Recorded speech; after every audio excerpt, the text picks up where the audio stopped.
What's up, everyone? Coop here with Hunting Carolinas. On about 3 hours of sleep. Guided some hogs, coyotes last night. Getting after it again tonight. Just want to come talk to you guys about some night hunting. Discussion I had with a guy who I respect very much in the recon raider community. We had 0 day down hunting last night. 0 Day is a great nonprofit based out of Michigan, doing great things for our veterans, getting them in the outdoors. They do a lot of apprenticeship programs, so if you know a veteran struggling or you need a place to donate some money this year, check out 0 Day. They are a great organization. All right, so one of the things we're talking about, right, is hunting at night. All right, from coming from a military background, right? Marine Corps, Recon Marine, Force Recon. My buddy I was talking with, he's a retired Raider. We've got a lot of friends in the soft community, retired, still in, all that stuff, right? And we're talking about a couple things, right? One of them being that in the military, you are trained, you use night vision all the time, whether your 14s, 31s, 15s, dual tubes, single tubes, optics in front of your sniper rifles, optics on your machine guns, right? We use all these night vision and thermals, right? It's all mil spec, all high speed, costs insane amounts of money, right? But there's still one thing that matters, right? And that's shot placement.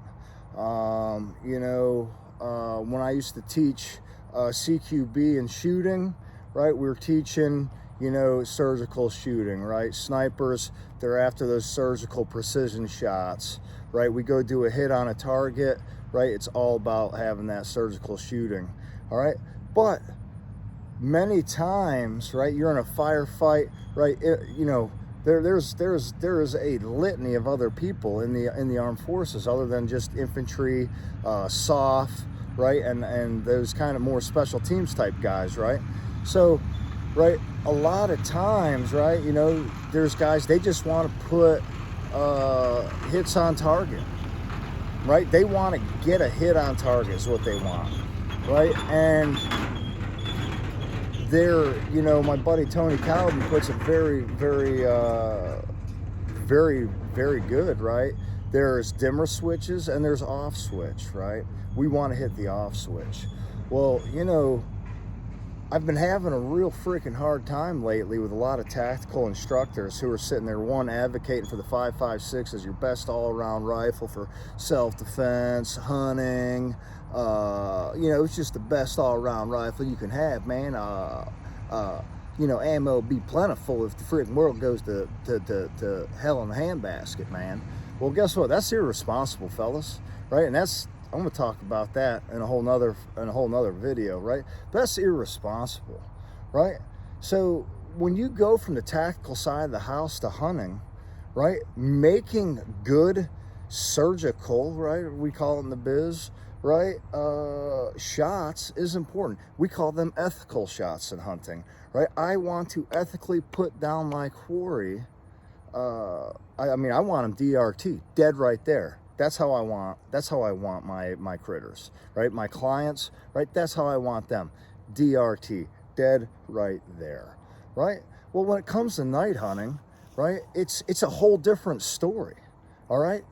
You can be the best. I have witnessed the best hunters in the world sit there at night, the lights go out, and they come completely unglued.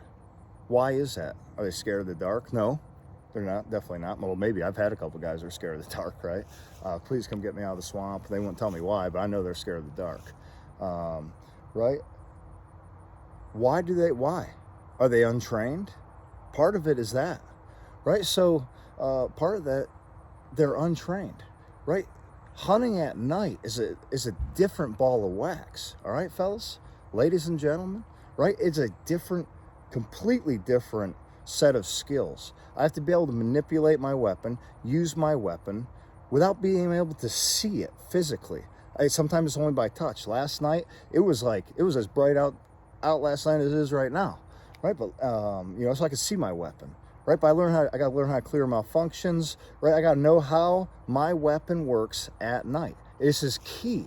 I need to know how my night vision, how my thermals work at night. This is key, right? And this takes practice. Now, I've guided thousands of people on hunts over the last decade, and many of them have been with night vision and or thermals.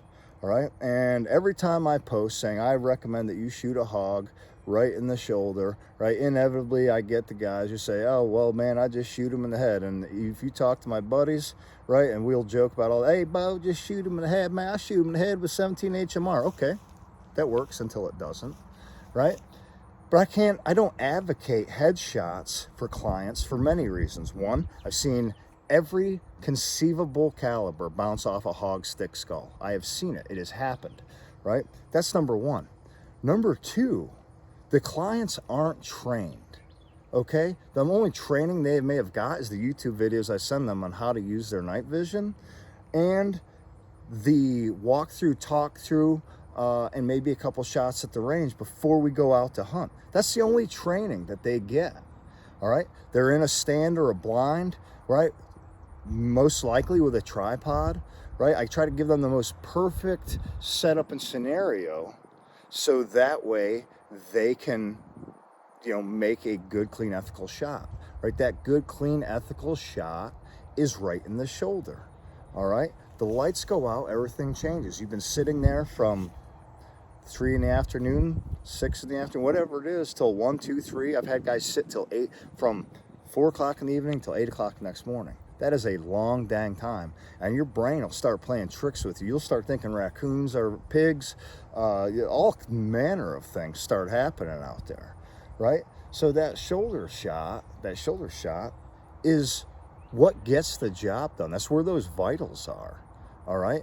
And that way, if I get a client who's a shaky Jake, right? The animal comes out and they start shaking my shoe. I miss a deer every year. It happens, right? I mean, there's two types of people: the people who have missed and the people who will miss, right? And especially if you're a night hunter. If you're a night hunter and you tell me you've never missed an animal, you're a liar, straight up liar. That's it, done. You're a liar, right? Last night we recovered one coyote and couldn't find 3 other ones. We saw them drop, and we don't know. We tracked one for 500 meters, couldn't find it. They have a will to live, right? So it comes back to my importance, right? We have to make good shots, right? We have to be trained, right? When coyotes come bebopping in, wait for it to check up, right? Stop, make a good clean shot, right? Whether that's straight in the chest, right? Sometimes you have to take that shot. That's all you get, right? Behind the shoulder, right? We try not to shoot them on the run, but sometimes you have to get them on the run, right? We want coyotes dead, right? They impact the fawn population, poults, turkey poults. They're a nuisance, all right? So we try to shoot those as many as we can. When we're shooting hogs at night, right, we want a good, clean kill, right? That's what we want, right? Oftentimes in the military, guys just want a machine gun, right? We talk about grazing fire. Grazing fire is, from, here, to there, right? And they want to put somebody on the ground. And that accuracy isn't that important, right? Except for in certain communities, right? It's a volume by fire type thing, right? And so it's a very good hunting at night, especially coyotes, places where you can go spot and stalk, do that kind of thing, right, on pigs, right, hunting them coyotes, foxes when they're in season, and bobcats and all that, right? It's a super great training tool for some of our military members, and especially some who like some good high adrenaline, right? It's not about this, accuracy by volume type thing, right? A lot of tactical instructors, right? Some of them, God bless, big infantry in the armed forces, right? They even advocate for that pelvic girdle shot, right? Which definitely, going to put something, that is painful, and it's going to put you down. It probably will kill you without medical attention immediately, right? But that's not what we want, right? We want these freaking well-aimed shots, right? When it comes to hunting at night, we want these well-aimed shots, right? All your fundamentals of shooting come into play, right? Except for now, I'm not looking through a scope or a red dot. I'm looking at a video screen, right? That's what a lot of guys who struggle with these thermals and night vision, right? Think about looking at a video screen, right? Think about looking at your TV instead of trying to look through a scope, right? As soon as you think about that, things completely change and becomes a lot easier, right? So, I can't give every client the training that I want to give, right? For those of you who are new to the night hunting game, right? And, there's times where you might get lucky. You might do no training, go out, put down 5 coyotes. Good on you. That's awesome, right? But getting out there, practicing is key, right? With anything that we do, especially in relation to shooting, right? Safety and practice, right? Let's freaking practice. The only way to do that is go out and do it, right? If you're new to the hunting game, right? Night vision is not crazy expensive like it used to be, right? Right there, right? I think that whole entire setup, right? You're probably looking at $1,200. The Bear Creek side charging 308 upper with a Sightmark 4K, Sightmark Wraith 4K on it. I think that might cost about $600, right? That upper, not expensive, right? Palmetto State Armory lower, right? One of my client guns that I rent out to clients gets it done. Even that tripod right there, Amazon knockoff, nothing special about it, right? But it gets the job done. Bug clamp on there, right? Gets the job done. If you're entering into the night hunting game, right? That's a freaking good place to start.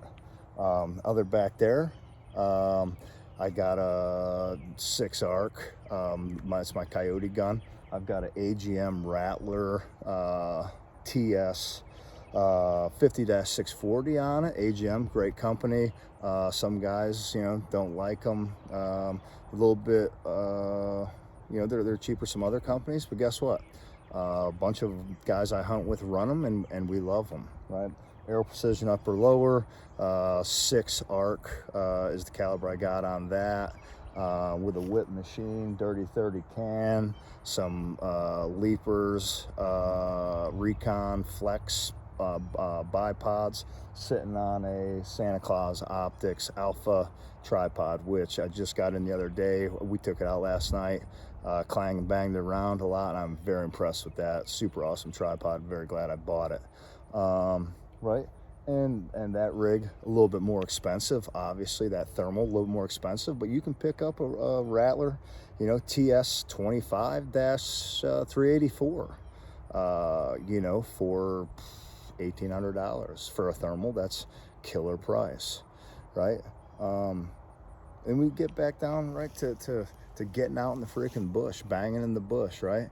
Right coming up, and I'll be honest with you, this is my cousin. He said, use it to embarrass me, right? I tell people not to shoot hogs in the head. What you're gonna see in this video, right, is him aiming at the head, right? Not realizing he's shooting a 6.5 Creedmoor. He didn't realize that since he was 50 meters away, or 50 yards, zero was at 100 yards, that his hold was a little bit different. He did not realize that. Again, knowing our gun, knowing our holds, where we shoot from 25 yards meters all the way on out to 300. About the tops we get with yotes around here is about 300, right? So know where our holds are, know our drops, and if you can get to a range and figure that stuff out, the more the better to make good shots and to hunt at night, right? So in this video, you'll see that hog turns its head right as he squeezes the trigger, and he sent it around right over its head. I know that because he hit the feeder right behind him. There's a hole in the leg. Went to the range the next day. Oh yeah, at that range I was, 1.5 inches high. So I don't advocate that head shot. I advocate that shoulder shot. Next video you'll see is him finally putting that hog down. So take a look at those videos. Right, he finally ended up getting not the hog he was after, one that was just about as big, but the beast of the east is still out there. All right, so that's a couple things I just wanted to talk about and discuss. If you got any thoughts, feedback, let me know. I'm always down for a good discussion. right? Again, coop, Southern Carolina, so we're gonna go out and shoot some more pigs, some coyotes tonight. Have a good one.